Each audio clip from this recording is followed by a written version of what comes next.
Assalomu alaykum qadrli teletomoshabinlar. Assalomu alaykum ko'rsatuvimizning sadoqatli muxlislari. Yana bir mavzu bahsi ila siz nima deysiz ko'rsatuvimizni boshlaymiz. Bugungi mavzuyimiz ham har doimgidek dolzarb. Demak, mavzuni e'lon qiladigan bo'lsak, moliyaviy savodxonlik jamg'armalaringizni qanday yo'qotmaslik, balki ko'paytirish mumkin. Xuddi shunday.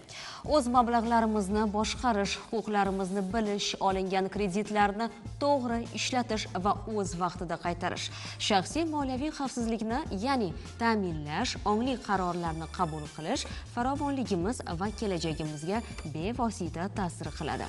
Biroq ko'p odamlar moliyaviy tushunchalar va raqamli moliyaviy mahsulotlarni to'g'ri tushunmaslik va foydalana olmaslik kabi muammolarga duch kelishmoqda.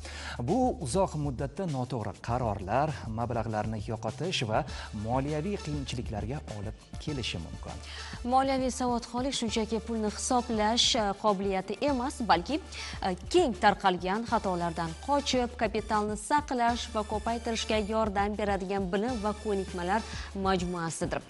Va fikrlar uchun va shu fursatlarda so'z navbatini Barchinoy opa, marhamat, sizga taqdim etamiz. Aynan bugungi mavzuyimizda ekspertlarimizga agarda savollaringiz bo'lsa, yo'llashingiz mumkin. Savollarimiz bor.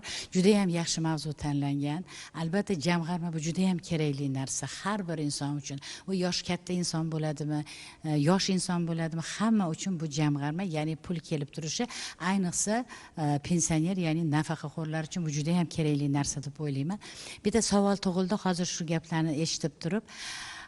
Yosh katta shu pensionerlarga masalan ular o'sha qisqa muddatli xavfsiz, ya'ni riski yo'q qanday instrumentlarga o'sha investitsiya qilishlari mumkin va yana shuni aytmoqchimiz, ma'qul deb bilasizlar, qaysi instrumentlarga o'sha o'zlarini investitsiyalarini qilsalar bo'ladi va yana O'zbekiston hududida banklardan tashqari yana qanday jamg'armalar mavjud?